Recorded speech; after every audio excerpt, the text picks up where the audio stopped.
Your film number 27, if we only count feature films and TV movies and don't count documentaries, it's more like 30 with documentaries.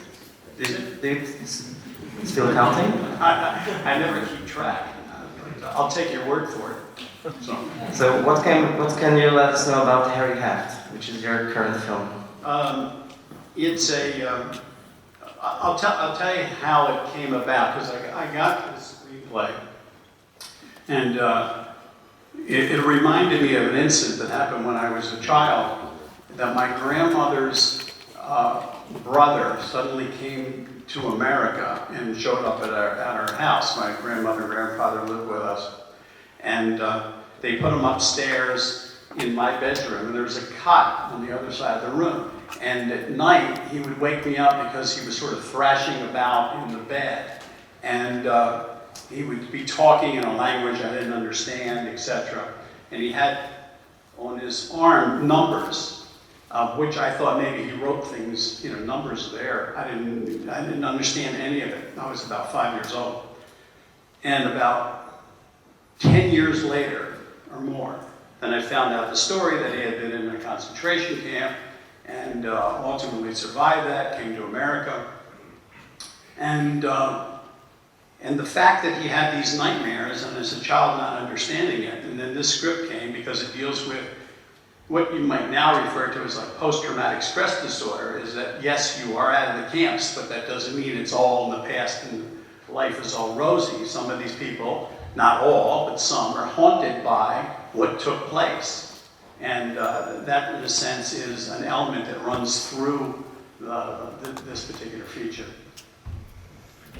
If I'm correct, you're shooting not only Holocaust, but also 1950s New York City scenes. The whole movie is in Hungary now? Almost the whole film. We deal with the camps. We do here. We do 1949 here, and some 1949 scenes in Coney Island and Brighton Beach in New York. And then we shoot some stuff down in, which will be sort of the Florida area. So the film spans from the early 40s to 1963. And it deals with how do you, because we don't really stay within the camp thing, it's backstory, but it's part of that which haunts him, affects his relationship with his wife, affects his relationship with his children, because he holds on to these secrets that he doesn't want to share because the fear of telling them about the horrors of it all. And so in a sense, in the end of the day, it's about a family, in a sense, really kind of uniting when the air is cleared and no secrets are kept. Before coming to Hungary, what did you know about our country and our film industry? To be honest with you, I didn't know too much, about, certain aspects of it. But I was absolutely amazed, because Budapest is an extraordinary city. And I've heard about the amazing amount of people that were influential worldwide that came from, this particular region. But I at the time, amazed by the buildings. They're gigantic buildings. In many ways, it's much larger, the structures, than what you would see in New York City. I mean, yes, we have the Empire State Building and those things that go back, but the amount of buildings and the architecture, it's extraordinary. So I've just been sort of in awe of looking at some of the places, just walking around, town and going down streets and not knowing where I'm going and just getting a little sense of, the place, the people. But you never considered filming here or scouted for any films before? Well, most of the films I did wouldn't work here. Certainly Diner would not work here. So, and most of them, because most of the films I've done have been very American by nature, so it would be very difficult to do work here. And how's your Hungarian experience so far? It's been very good. I mean, unfortunately, I cannot, I can hear the same words over and over again, and I just can't compute it. I can't figure out the language at all. It's like a language so different than other European languages. And now I've sort of learned how it evolved and came about, etc. But I'm not that good in terms of language to begin with. I took 4 years of Spanish, but it was 4 years of Spanish 1. So it's the same thing over and over. So in the title of this event, we promise 50 years in film, so I think we better get started. Okay. And because we don't have so much time. You grew up in Baltimore and you had no film school training. How did the local TV channel become your film school? Well, I was, when I was in college, I got an opportunity because a professor, I had a course in television production, and he ultimately got me a job at a television station. And one of the very early jobs, pre-computers, where you can do all this stuff without having someone do it. I don't know if you would have it here, but in the States, late in the evening, starting at 11:30 at night, you would show, there used to be a show called The Late Show, and you would show a movie, and then there'd be another show after it called The Late Late Show, and then you show another movie.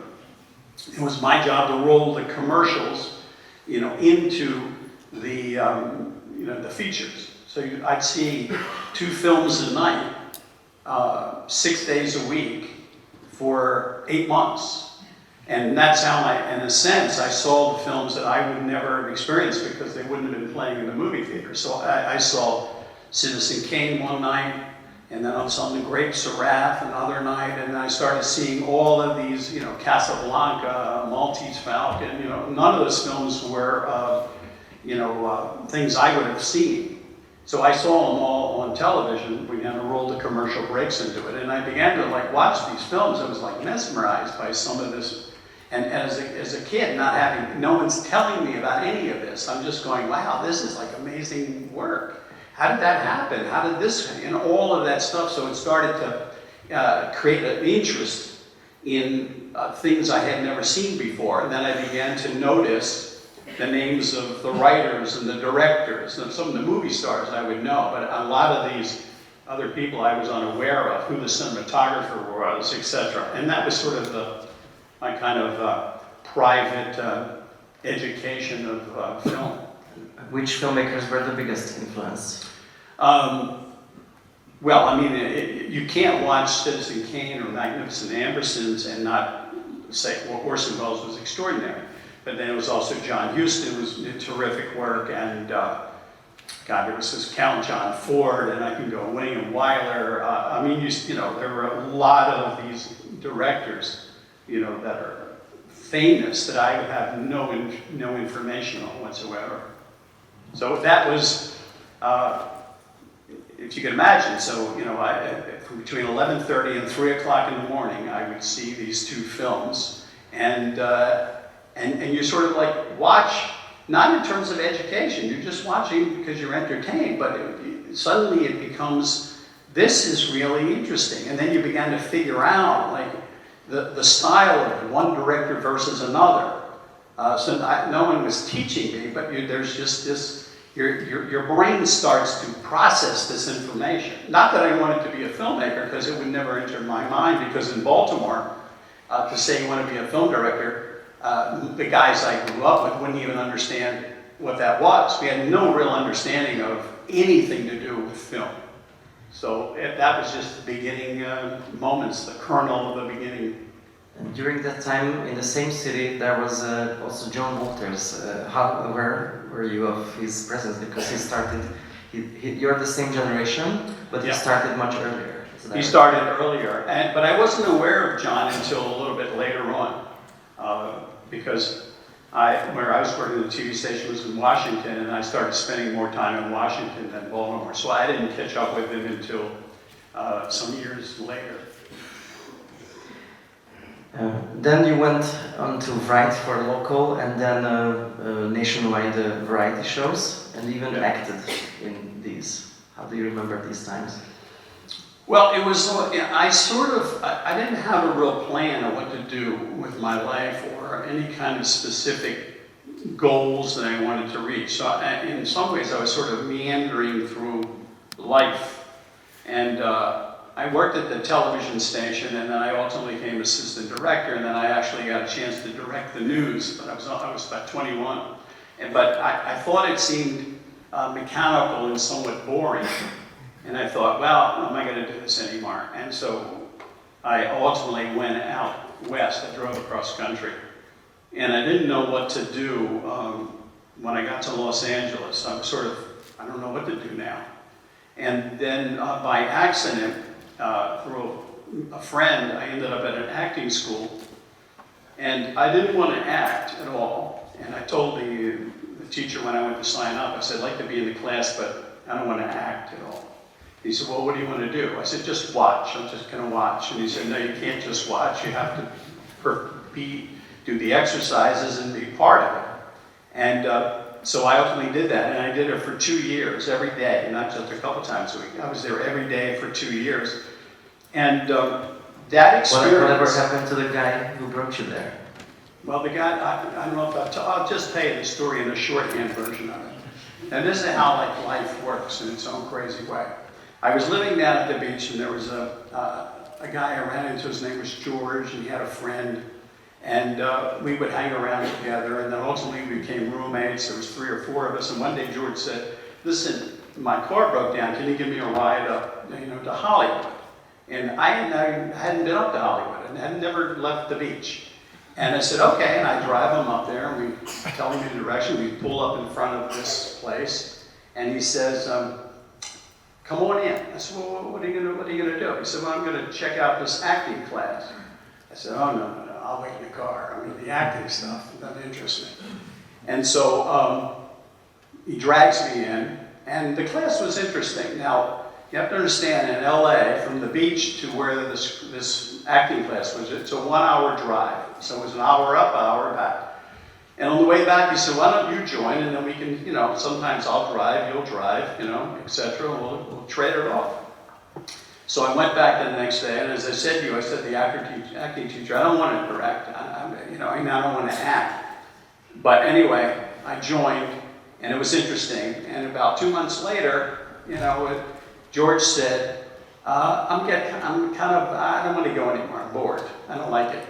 And I said, well, George, I'm getting interested in it now. And he said, well, but I don't want to go anymore. So I said, well, it's too far to drive up and drive back twice a week.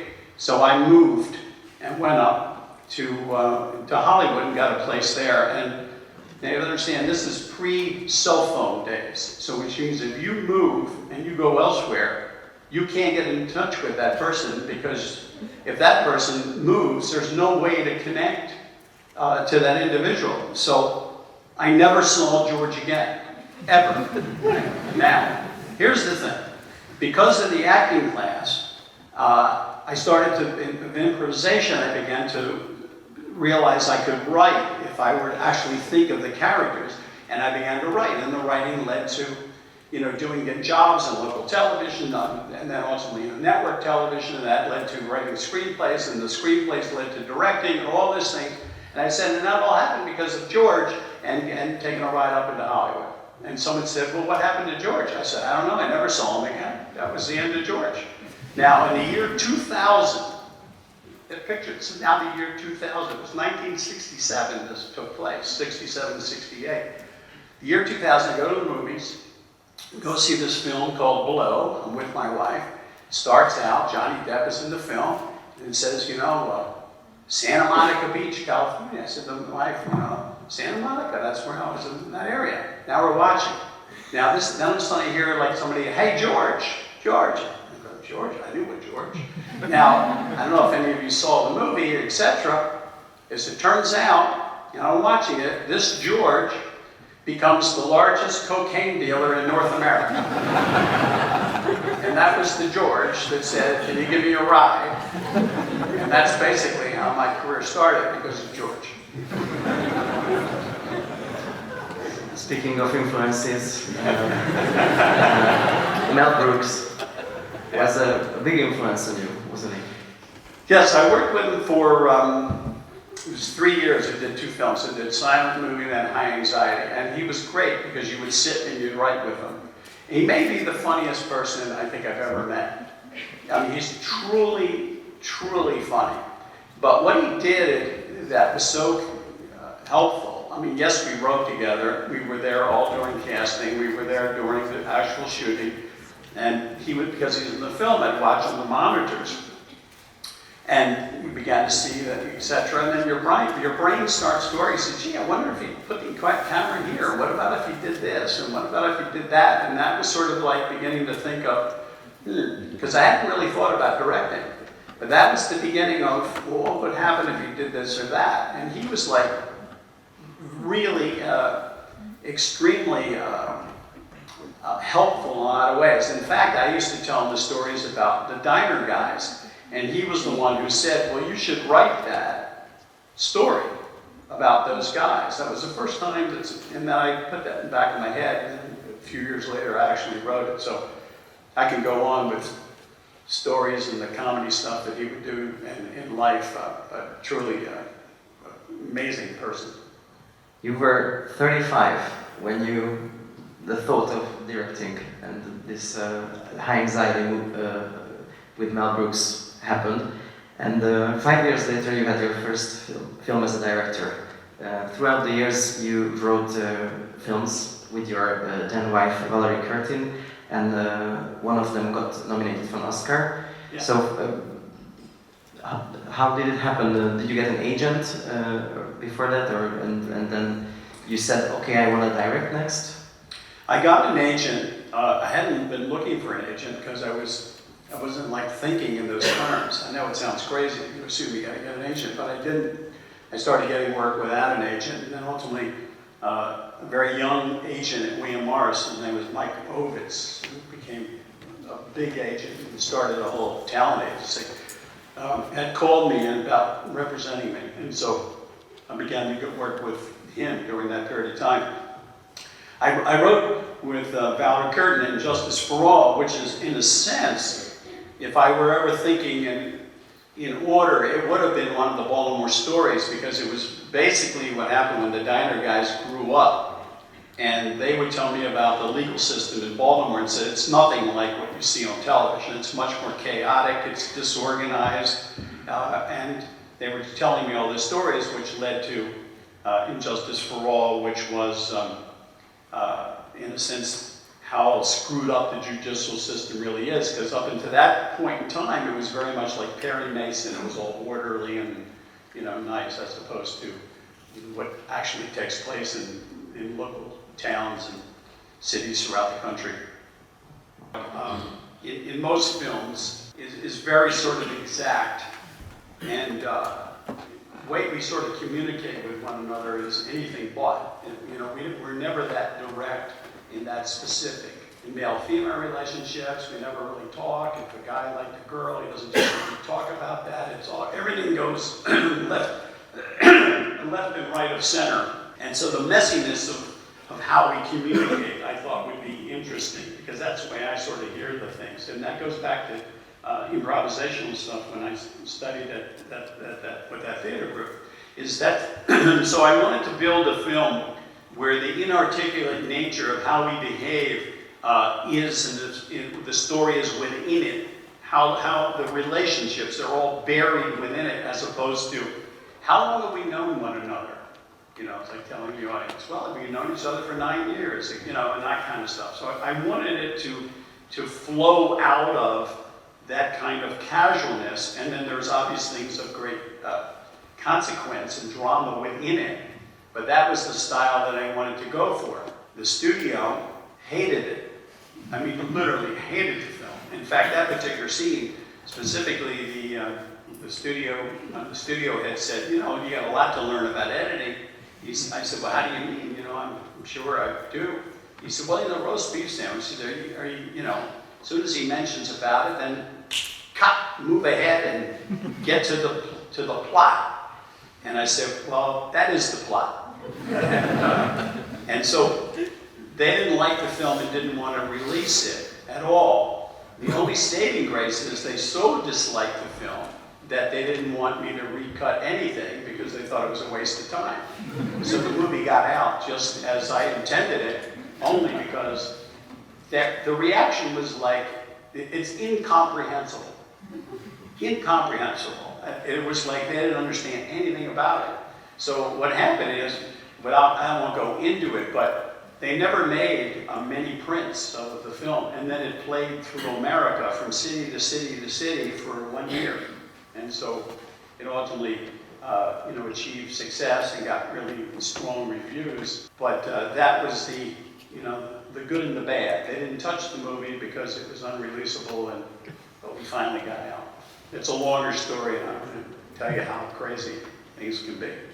Right after this movie, you made very different films. Was it a very conscious choice from your part to do very different things with each film? I never looked at my career of what I think I should do.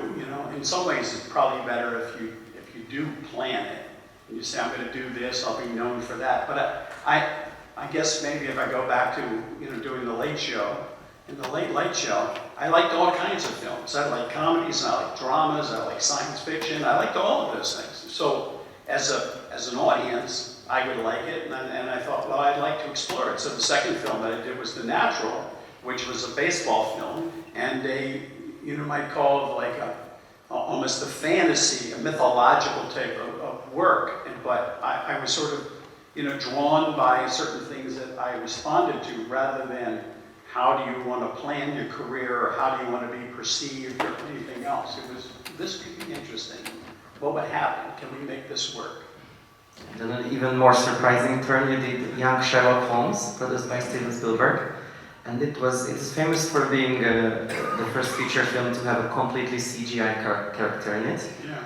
But after that, you never really did heavy CGI stuff. No, I didn't. I wanted to do that. I wanted to try that, and I thought it worked reasonably well. But in doing it, I realized I don't have enough interest to want to pursue that. Probably be better in the sense that let's just keep doing big movies, and you're in a safer place. But I didn't feel the passion. I enjoyed doing it, but it wasn't like I want to do another film sort of like that. So then I went right back to another Baltimore film after, which was Tin Men. Again, it was sort of relationships, behavior, the rise of feminism, the end of the rat pack male sensibility that was in the air. So. And after Tin Men, you did one of my favorite movies, Good Morning Vietnam, which was it arrived to you when Robin Williams was already attached to the project, but everyone was very skeptical because he was box office poison at that time. Yeah. I mean, a lot of people say you shouldn't do the film, because he doesn't, Robin doesn't work with a film audience, and not to do it. But I thought that the story was worth telling. And so we pursued it, and I thought that Robin could be really good. And then what I began to do, because again, coming out of an improvisational background, in going back to that acting school, was to find the ways to allow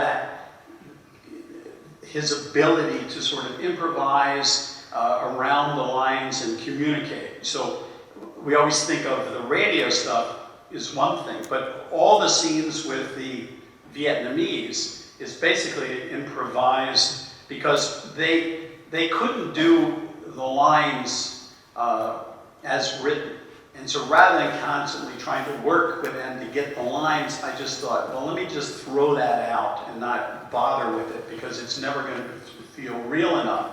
And so what I did was I never slated, I always tail slated it rather in the beginning, so they never know when we were filming or not. And so I'd have Robin sort of say something along the lines of what they're supposed to talk about, and then everything that's happening, like in the classroom scenes, and I don't know how many people have even seen the film here, but all of those scenes with the Vietnamese are in the general area of what it's supposed to be, but not line specific. And that was the way to be able to explore not only Robin's character, but the Vietnamese character. So you begin to kind of learn about them and their real behavior, rather than trying to manufacture it with, line by line. And what was the method to shoot Robin's radio rants? Did you have him do improv for hours and then tell him which jokes to say when you were... No, we would do take by take, and after each particular take, I'd say, well, I'm not sure this works well enough, let's drop that, let's try this, and then sometimes we would laugh about something, and then he would throw that in and try it, and we just kept building it and building it. And there was a point in time in Robin's life because he had failed with all of the films he had done prior, for the most part. And he called me up after we had filmed all of this. We were now back in Los Angeles. And he was so insecure that he called me up. He said, do you think this stuff, works, all the radio stuff? I said, no, it's going to be fine. He said, because, if not, we can reshoot it, and I'll pay for it. And I said, Robin, I'm telling you, it's very strong. You don't have to worry about it. But there was that anxiety that he had. Things hadn't worked out, and he was, until he finally saw the movie, and then, he was able to get past it. But that was a kind of a moment in a comedian, actor, and the insecurities of it, building up until finally, it works, and you can sit back and relax. And his career went on from there. But Rainman arrived to you with when other directors were. Another director was attached. Sidney Pollack? Three of them, okay. Spielberg, Marty Brest, and Sidney Pollack. Yeah. It was quite a different movie when you first read it. Well, what happened was, it's sort of interesting, just in terms of the business and the thing. Sidney Pollack was represented by Michael Ovitz, and Michael Ovitz represented me as well, as I mentioned before. And he asked me if I would read the Rainman script, and Sidney Pollack was going to direct it. And I was going to Palm Springs. And so I was telling the story to my wife in the car about it. And so periodically she'd say, well, you should do this film. I said, no, Sidney Pollack's doing the film. I'm just going to read the script and then give my thoughts to Sidney. He's going to do it. And I'd tell her more stories, well, you should definitely do this film. I said, but I'm not. Sidney's doing it. I'm just going to read it and I'll give him ideas. And we're going further and passing those kind of windmills. And I said, that'd be great. He's riding by the windmills. And you should do this film. I said, I'm not doing this film. This is Sidney. And so I call him up. I tell him. I give him these ideas. And he ultimately go, no, I can't see that. I don't know how to make it work. And I said, look, Sidney, I think you just need to strip out some of this kind of story, and there's too much plot mechanics, and just let it be a journey of two guys going across country. And he ultimately dropped out of it, and then Mike Ovitz called me up and said, Sidney dropped out, and they'd like you to do the film. And so I think that was Michael Ovitz's drop back position if it didn't work with Sidney. I already knew the script, etc. And there was only like 7 weeks before we started to shoot. And so I started, and then there was a writer's strike. So now you can't have anybody write it. A director can make suggestions, but you can't write anything down.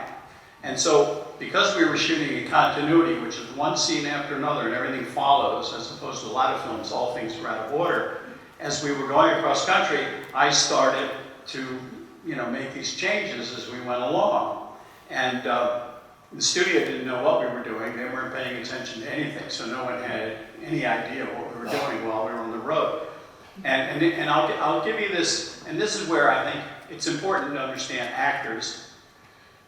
And when they question something, in that Dustin said to me one day, he said, when I get to the scene where it says when Rainman is agitated, he goes into a pitching motion, and when he's agitated, and so he showed me, and he said, it takes too long, doesn't it? It takes way too long. And I said, no, it does.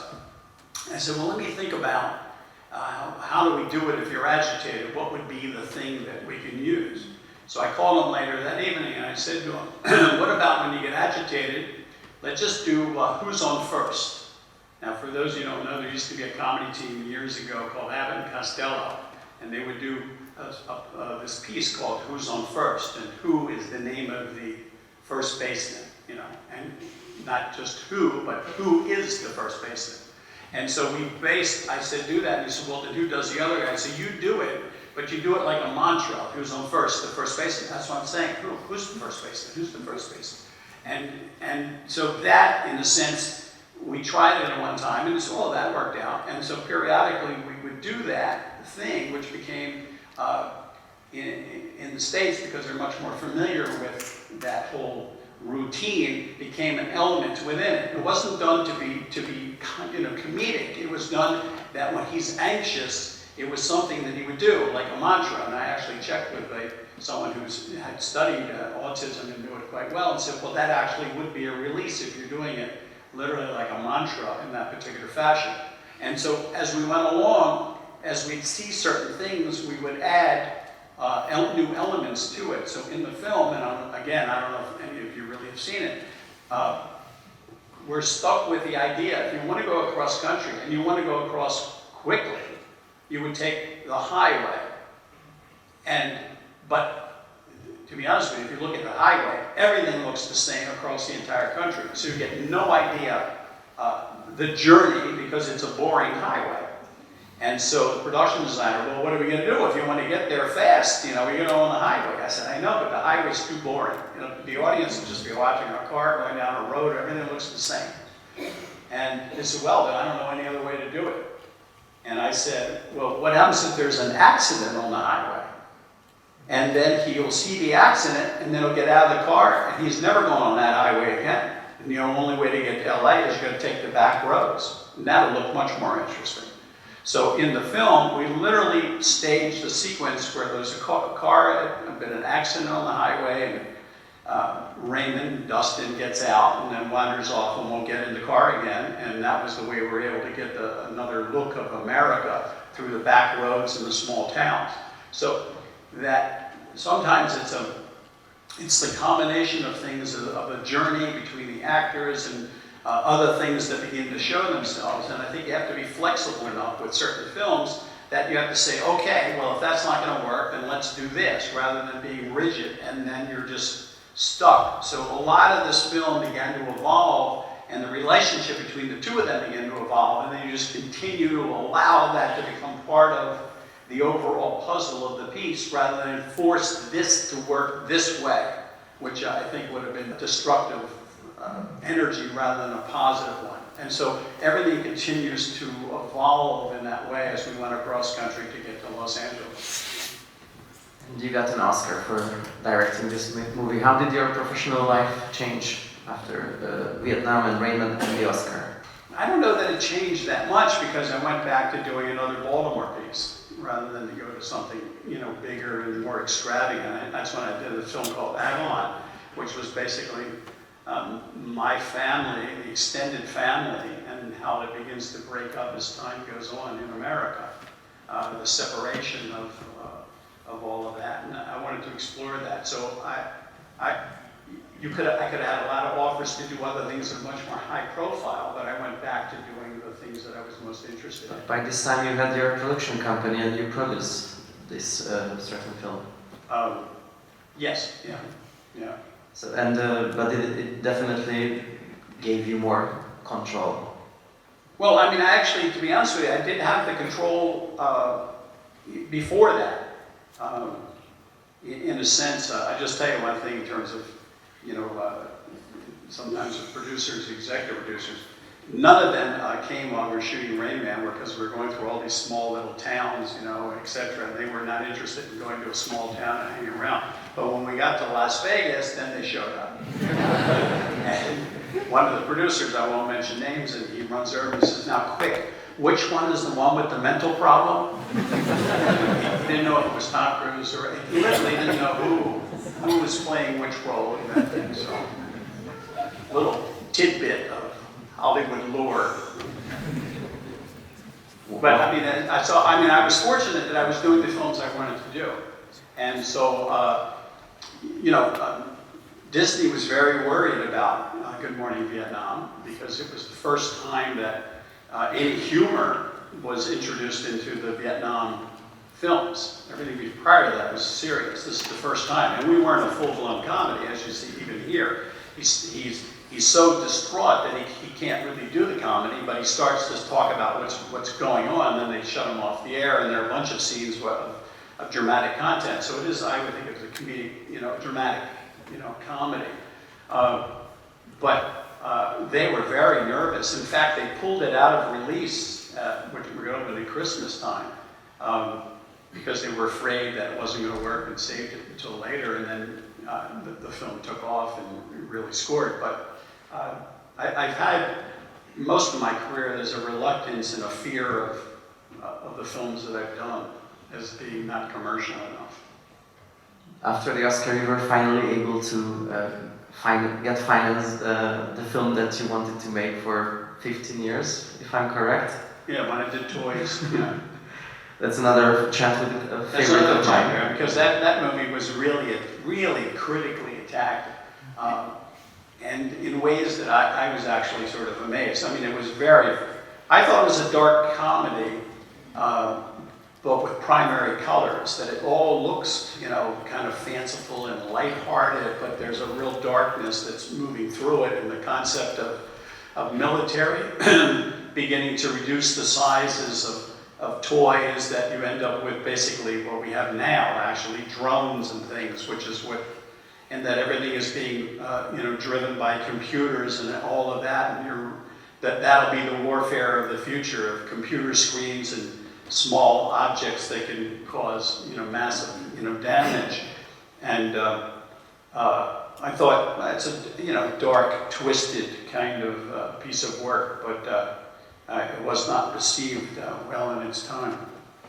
You waited 15 years, but it was still probably too early for that. I think so.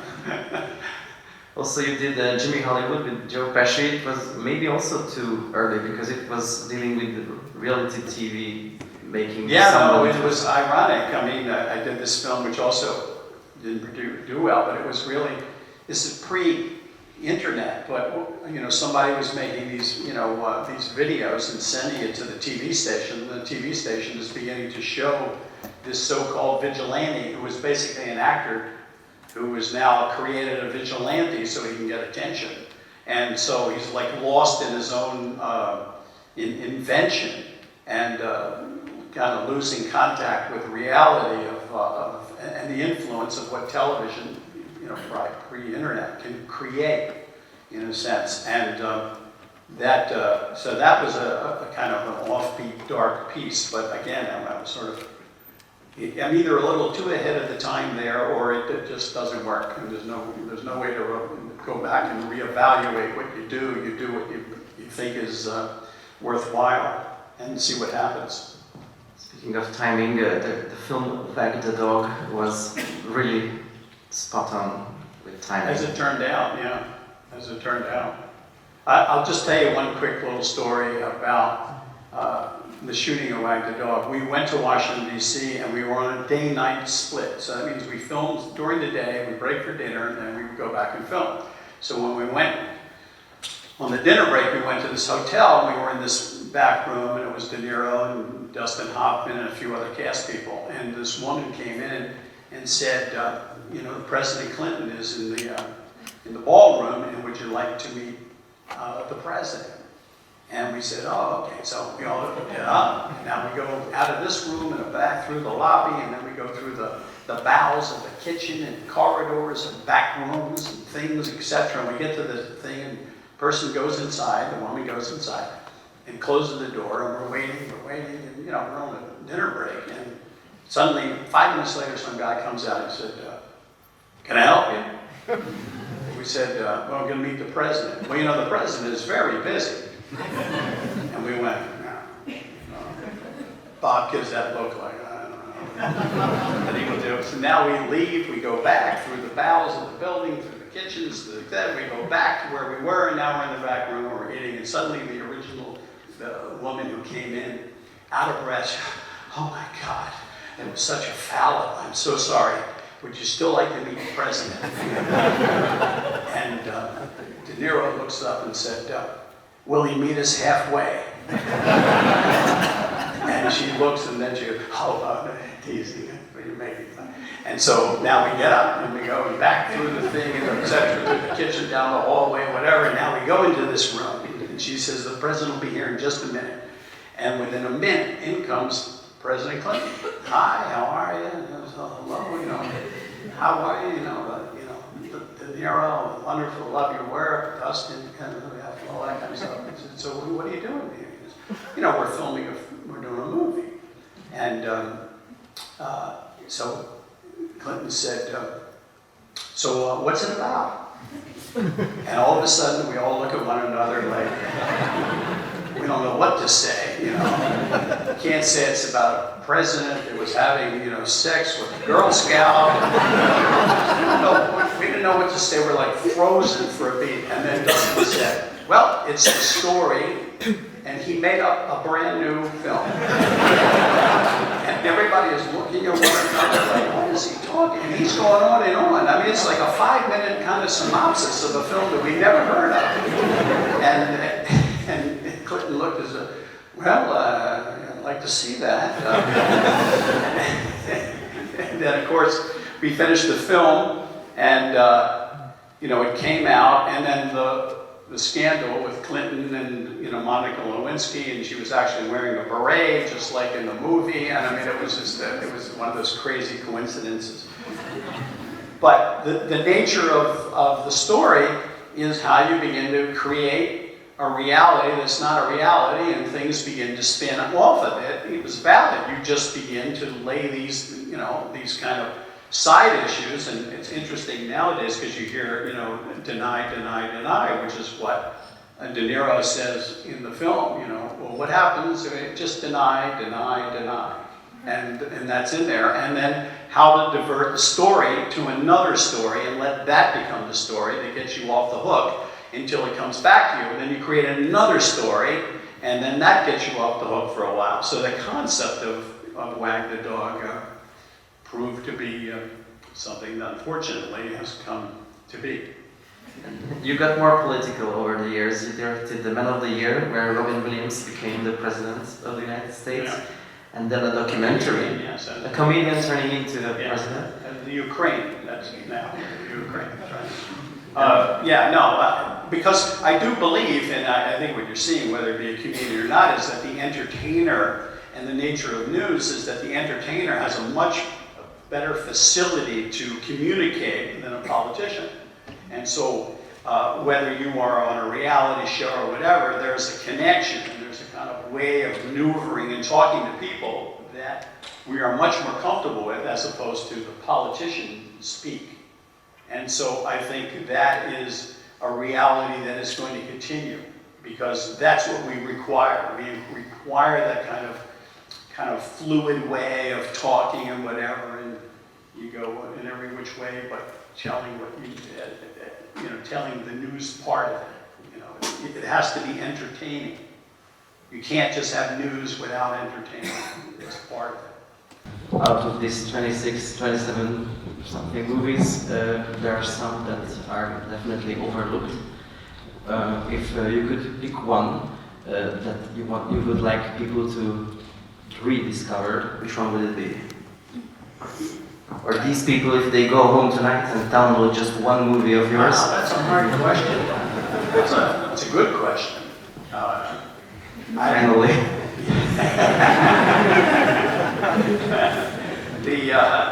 I'm not sure. I think, you know, this one, because it was never really seen, it had no distribution in America, so I would be curious. As I say, I heard it twice with an audience. And there's a difference, I have to say, that now, because we watch most things on streaming video as opposed to, you know, a large audience. And I'll just tell you one thing, because there is no greater experience than to actually show a movie with a large audience. And I remember this as a kid, because I saw Psycho, and I've seen it subsequently alone in home. You watch it, the shower scene, etc. I saw it with 2,000 people. Now you have to picture 2,000 people. When that shower scene happened, and the scream of it, and then 2,000 people screaming, and then that actually scares you also. And between that screaming and and then and that experience, that the audience, they didn't settle down for 10 minutes. It wasn't like if you're home, you go, oh, now you watch. As opposed to, for 10 minutes, the place was like chaotic. And that kind of experience, which we don't have as often as once upon a time, and obviously things change, and that's the way it goes. But there is something about a large audience all kind of connected and focused on one particular thing without any distractions.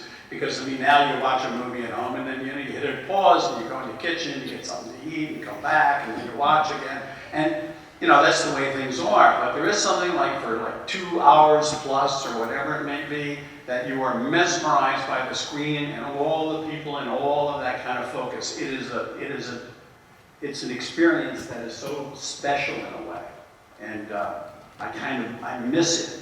And I know, life goes on and changes, but I was there to see, even in my local theater, as a kid growing up, it had 1,000 seats, and that was just in my neighborhood. And we just thought that was normal. So you would laugh and whatever, and it was an experience. And I don't know how it got to that, but I just thought I'd pass that on for what it's worth. So go home and download in a legal way the Handling. And I would also add Liberty Heights, which starred a very talented 18-year-old actor. Whatever happened to him? Ben Foster. Yeah, no, he's done that. What's interesting about Ben, who was really quite talented, but for the various roles, I might see 400 people for a given role in that. And in the case of Ben Foster, he came in, and as soon as I met him, I went, okay, that's the guy.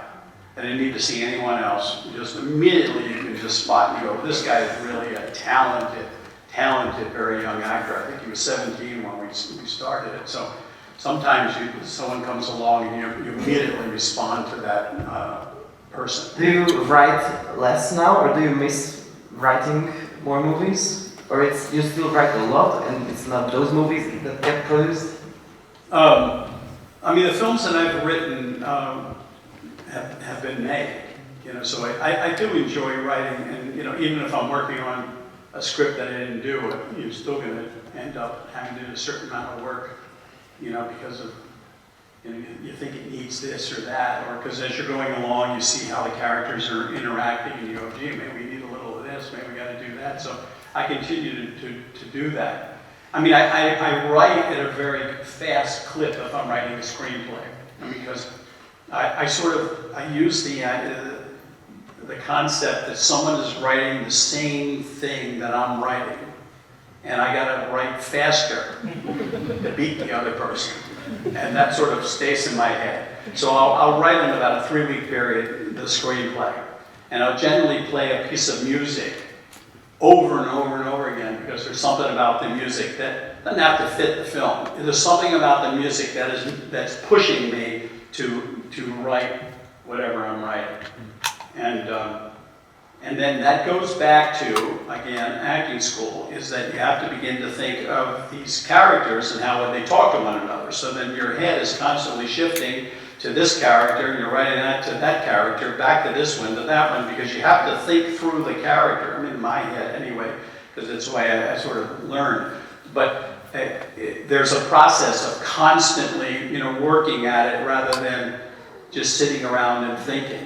What'll happen on occasion is that I'll be writing, and then there's a point where all of a sudden I'll stop, and it's like I can't figure out where to go because something's wrong. And generally, it's not the next scene; it was the last scene, and the last scene had got me off track from where I needed to go. So sometimes when you're stuck, it's not because of what's coming, it's what was in front of it. So that sort of lesson that I've learned over the years is that if I hit a wall, it's normally before the wall.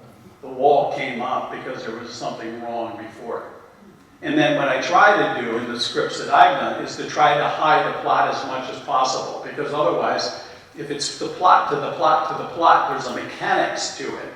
And for me, I think an audience, in the end of the day, loves characters. They can't just have characters wandering around with no story to it. You have to do it. But I do believe we connect to characters and the behavior. And if we make that association, then it's a real experience for them. Then we can ultimately laugh or cry or empathize or whatever, because we've made a connection to certain characters in a piece of work. So it's the way I try to address a screenplay rather than just the mechanics of the plot. Over the last few years, you made 3 TV films for HBO. 20, 30 years ago, these films would have been studio pictures. Yeah. What is the upside of telling these stories on TV? Well, the upside is that you can get them made. That's the upside.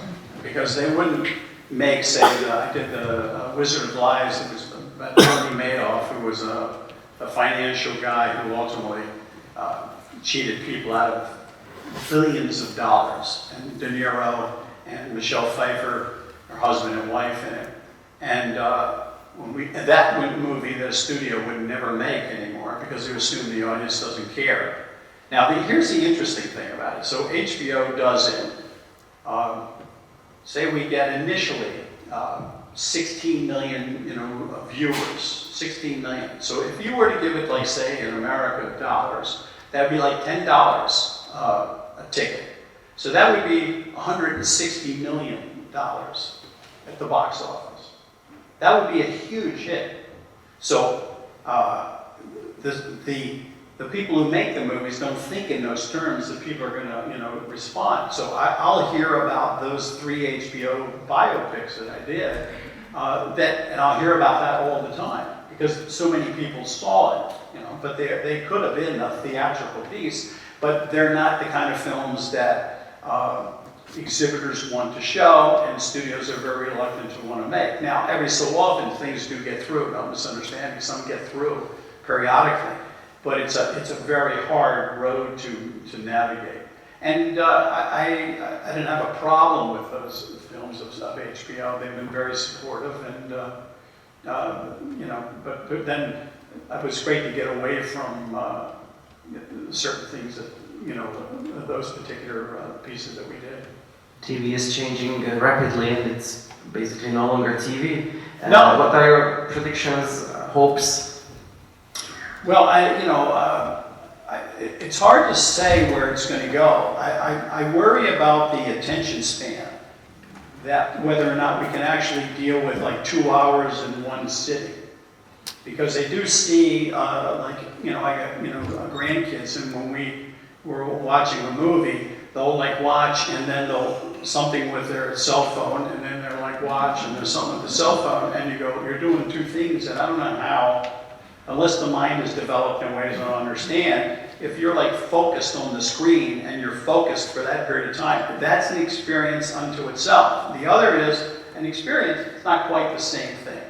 Because you're there, and I got this thing, call me when you have a chance. Now you're back to that, and then you're back to this, and that you see constantly. So how human behavior is going to evolve, I don't know, but it's much more fragmented than it was in the past. So I don't know how attention span is going to be changing, but I assume it's going to be affected in ways that I haven't read anything that seems to tell us specifically where we're going.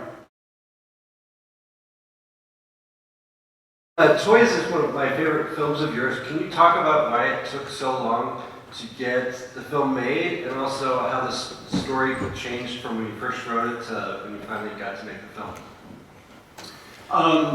Well, because it was too strange. It was a very peculiar, film, and it didn't fit. When you write certain things and it doesn't fit, like, oh, well, what's it like, right? And you can't say, well, it's like, because there's nothing. And once that happens, and you can't say it's like, then you're in trouble. And it was only about a certain period of time I was able to do it. It's much easier if you're doing a film. You say, well, it's like, it's the Terminator with something, right? Then you go, oh, the Terminator, that was good. So you already have something to reconnect, And, but if you don't, and there is no reference point, it makes it extremely difficult to sell that kind of film. It's funny that you mentioned the knifing scene from Psycho, because you also had a cameo in High Anxiety with this very same scene, and I really love that, actually. So my question is about Tin Man, because that's my favorite from the Baltimore trilogy, and I just want to... So that's the film I recommend for you to go home and watch your films. Because I love the main actors, Richard Dreyfuss and Danny DeVito, and I also love all the childhood references that you got there. because as I read somewhere that the idea came to you during the shooting of Diner, right? Yes. And it's a very, also a diner-like movie with many dining scenes. And I really love the film's optimism, how to reinvent yourself. And I like the positive tone of that film. So that's why I want to ask you about to tell the audience a little more about this film. Thank you. No, you're right. Tin Men came about. Assistant directors will sort of set up something. So, for instance, the assistant director came up to me and said about the older actors, and I said, "No, that's the Tin Men." And then he said, "What do you mean the Tin Men?" I said, "The Tin Men sit to the left, and the younger guys sit to the right." And she said, "Well, who are the Tin Men?" And I explained Tin Men in Baltimore through the years were guys who sold aluminum siding. And they would come and they would, if you had a wood framed house, they'd put up this aluminum siding so it looked like the house is brand new. And they were kind of hustler kind of guys, and they were wheeler dealers, and they would make these deals. And they were like sort of unscrupulous in their business tactics. They would promise things that never would happen, etc. And they tried to dress nice, and they had fancy Cadillac cars, and they'd like to go to the racetrack, and there were those kind of guys. And so I was trying to explain how this would be, and then because of that discussion, I thought of Tin Men, and I wanted to get to it. So X number of years later, I ended up doing that film about those characters. Which at that point in time, thematically, what I was interested in is that in America, there was a period called like the Rat Pack, which was Sinatra, D. Martin, and they were all kind of slick guys and everything else. And that was coming to an end in America. And the rise of the feminist movement was beginning, even though it didn't have a name at that point in time. And I thought that whole male-female relationship or lack of relationship was something that I can explore in the canvas of what this film would be about. When you direct a movie, do you have to instruct, for example, Al Pacino or Robert De Niro, or you just let them play, let them act because you trust them that they're going to do a good job? No, you really have to look. They are going to be credible because that is part of their craft, and that's why De Niro's De Niro, Pacino's Pacino, etc., etc. That they got. So it's not like, well, I don't believe that.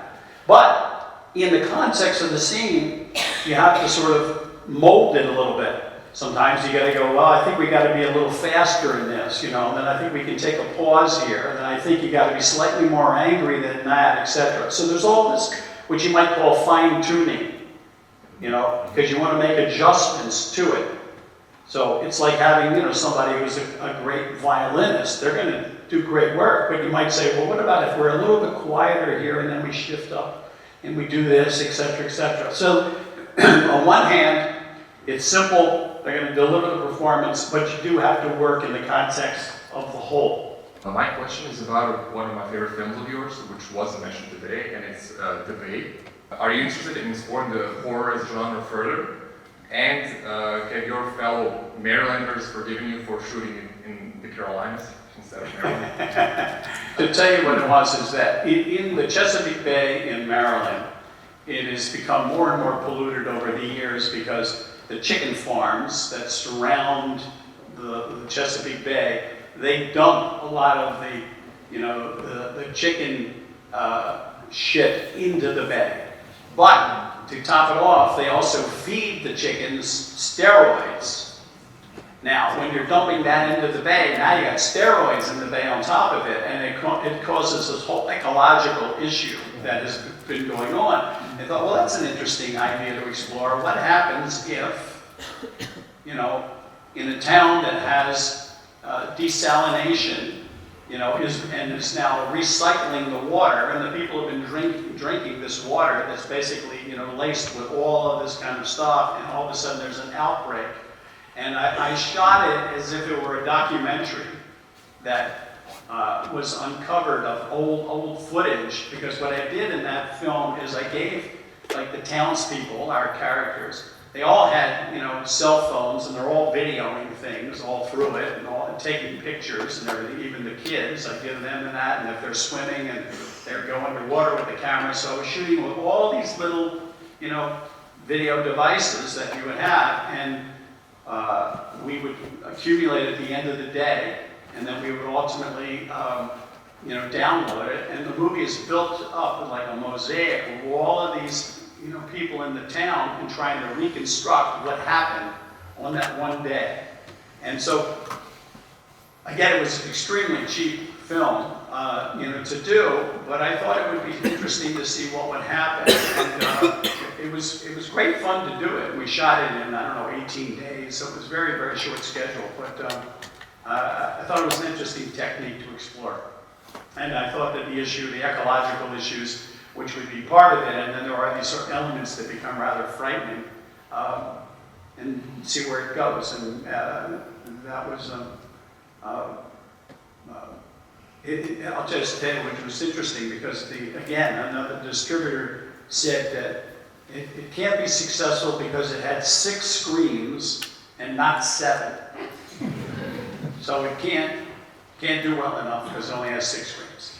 And so it never really had distribution. Again, another one of the films that was really never much seen. But I'm glad you mentioned it because I overlooked that.